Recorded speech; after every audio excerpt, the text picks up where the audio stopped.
Sementara itu, Amerika Serikat mengelak bahwa rudal Tomahawk-nya lah yang telah menghancurkan sekolah perempuan di Minab Selatan Iran dan menewaskan 170 orang termasuk anak-anak.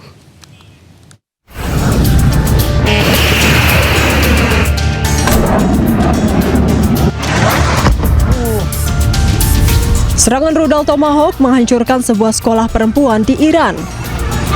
Pihak Amerika Serikat dinilai sebagai pihak yang paling bertanggung jawab atas serangan ini. Dalam sebuah konferensi pers, Presiden Amerika Serikat Donald Trump menyatakan bahwa Amerika tengah menyelidiki serangan tersebut. Trump seolah ingin mengatakan bahwa ada pihak lain yang seharusnya bertanggung jawab. Tomahawk missile likely destroyed that Iranian girls' school. So will the U.S. accept any responsibility? Well, I haven't seen it, and I will say that the Tomahawk, which is one of the most powerful weapons around, is used by, is sold and used by other countries, that. And whether it's Iran, who also has some Tomahawks, I wish they had more, but whether it's Iran or somebody else, the fact that a Tomahawk is very generic, it's sold to other countries, but that's being investigated right now.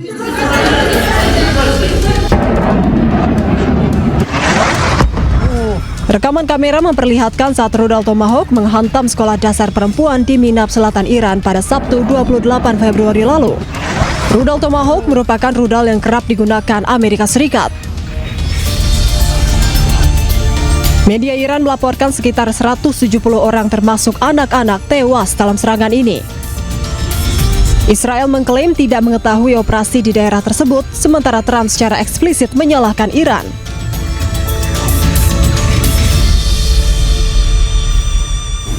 Garda Revolusi Islam Iran merilis rekaman peluncuran gelombang rudal ke-31 sebagai bagian dari operasi True Promise 4. Saling balas serangan Amerika Serikat dan Zionis Israel dan juga Iran hingga kini masih terjadi setelah perang dimulai pada akhir Februari lalu.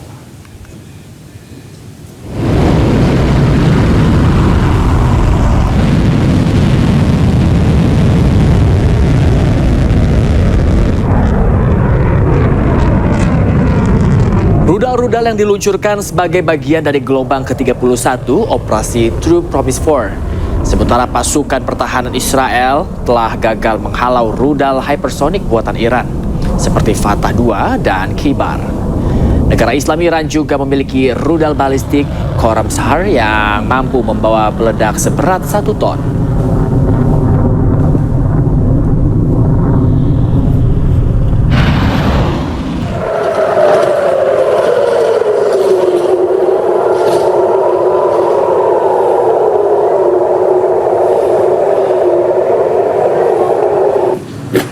Sirine dan ledakan terdengar di Tel Aviv ketika Teheran melanjutkan serangan balasan di tengah operasi Amerika Serikat Zionis Israel yang sedang berlangsung.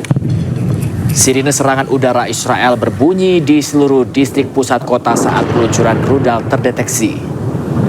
Petugas tanggap darurat telah mendesak warga untuk mengikuti perintah berlindung di tempat selama peringatan tersebut. Menurut laporan, 11 orang tewas dalam serangan pesawat tak berawak dan rudal Iran sejak awal konflik pada 28 Februari lalu.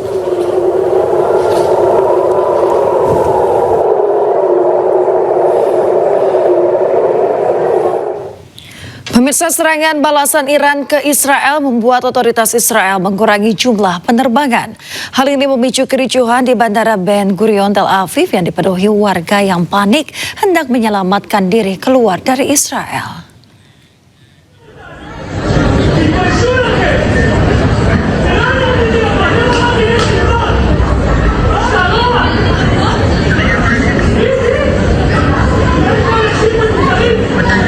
Ketegangan terjadi di Bandara Ben Gurion saat warga Israel hendak menyelamatkan diri menggunakan pesawat terbang.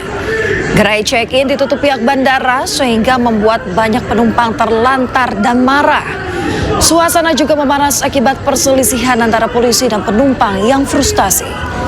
Penerbangan keluar Israel mengalami pengurangan setelah adanya pembatasan penerbangan secara mendadak akibat serangan Iran. Sebelumnya, setiap penerbangan menampung 200 penumpang, namun mendadak dibatasi menjadi 50 orang saja. Hal ini pun menimbulkan kebingungan dan kekacauan di terminal Bandara Ben Gurion, Tel Aviv.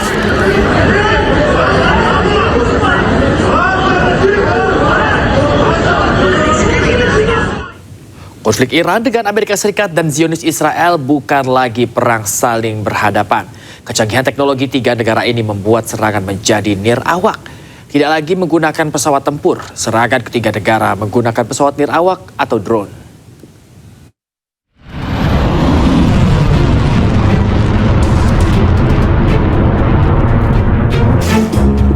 Garda Revolusi Iran terus meluncurkan serangan drone ke arah target Israel dan aset militer Amerika di Teluk sebagai bagian operasi True Promise 4. Konflik kali ini menjadi ajang unjuk kecanggihan perang nirawak tiga negara. Drone militer andalan Amerika merupakan drone tempur, drone pengintai, drone taktis hingga drone berbasis kapal induk. Sayangnya drone-drone andalan Amerika ini merupakan drone berbiaya fantastis. Untuk drone tempur MQ-9 Reaper misalnya, biaya per unit 300 miliar hingga 600 miliar rupiah. Sementara drone pengintai Northrop Grumman bernilai lebih dari 3 triliun rupiah per unit. Nilai drone tersebut belum termasuk biaya operasionalnya sekitar 53 juta rupiah per jam. Sementara militer Israel IDF lebih mengandalkan drone pertahanan dengan kecanggihan untuk mendukung operasi militernya. Drone yang menjadi andalan IDF salah satunya drone buatan Elbit System Hermes 900 yang bisa terbang non-stop hingga 36 jam. Harga produksinya 280 hingga 460 miliar rupiah, belum termasuk biaya operasional sekitar 130 juta rupiah per jam. Berbeda dengan Amerika dan Israel yang menggunakan drone dengan nilai fantastis, Iran yang puluhan tahun diembargo justru berhasil mengembangkan drone murah dan punya akurasi tinggi. Salah satu drone andalan Iran, Shahid 136, drone kamikaze Iran ini merupakan drone tempur disebut-sebut sebagai senjata AK-47 udara. Drone ini sulit dideteksi radar, efisien, dirancang sekali pakai, meledak saat mengenai target. Apalagi drone ini tergolong murah, 300 hingga 800 juta rupiah per unit. Namun untuk mencegat satu drone murah Iran, Israel dan Amerika mengeluarkan biaya tak sebanding hingga miliaran rupiah. Padahal sekali serang, Iran mampu meluncurkan ratusan drone. Pemirsa, Presiden Amerika Serikat Donald Trump menyatakan perang melawan Iran akan segera berakhir. Meski demikian, pemimpin Eurogroup memperingatkan dunia tetap harus bersiap menghadapi periode ketidakstabilan ekonomi dampak konflik tersebut.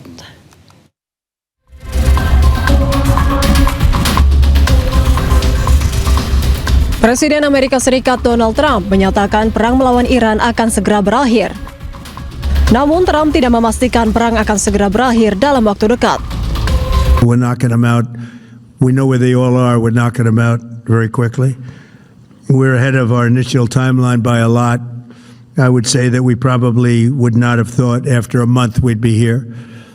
In addition to the fact that we've taken out the leadership twice and maybe 3 times. Meski begitu, para pemimpin Eurogroup memperingatkan dunia tetap harus bersiap menghadapi periode ketidakstabilan ekonomi dampak dari konflik tersebut. Melonjaknya harga minyak dan potensi gangguan pengiriman yang mempengaruhi pasokan energi dan inflasi dapat mengancam prospek ekonomi global. Dalam konferensi pers di Brussels, Komisaris Eurogroup Valdis Dombrovskis mengatakan besarnya dampak konflik di Timur Tengah terhadap perekonomian akan bergantung pada durasi, cakupan, dan intensitasnya. Consequences will be to large extent dependent on duration and width of the conflict. So if it's if we manage to have a quick de-escalation of conflict, also the economic implications and implications on the energy markets may be limited. However, should the situation drag on, both in disruptions in Hormuz Strait and in the targeting energy infrastructure in the Gulf region, that of course can have more far-reaching and longer-term implications. Perang Amerika Israel dengan Iran telah menyebabkan harga energi dunia melonjak dengan harga minyak mentah melebihi $100 per barel. Memasuki hari ke-11, perang Iran di Timur Tengah masih berlangsung hingga kini.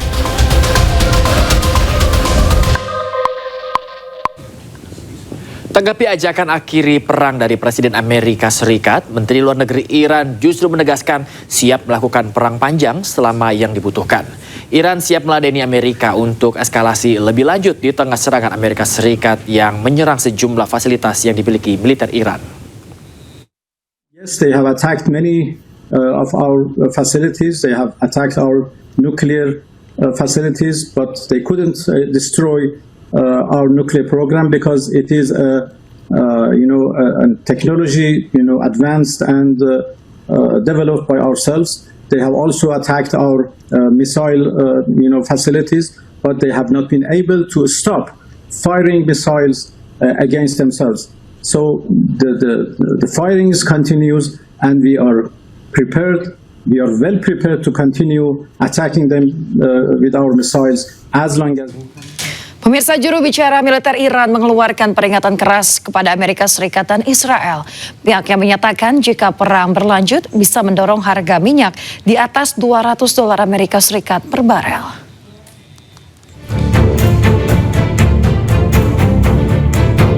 Melalui juru bicara Markas Besar Pusat Hatam Al-Anbiya Iran, Ebrahim Zolfagari, Iran mengeluarkan peringatan kepada Amerika Serikat dan Israel.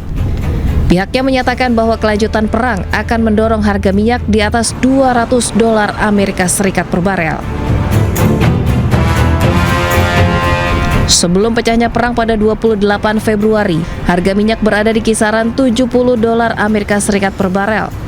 Namun harga telah melonjak tajam sejak perang dimulai dengan harga satu barel mencapai $120 Amerika Serikat dalam perdagangan Senin pagi.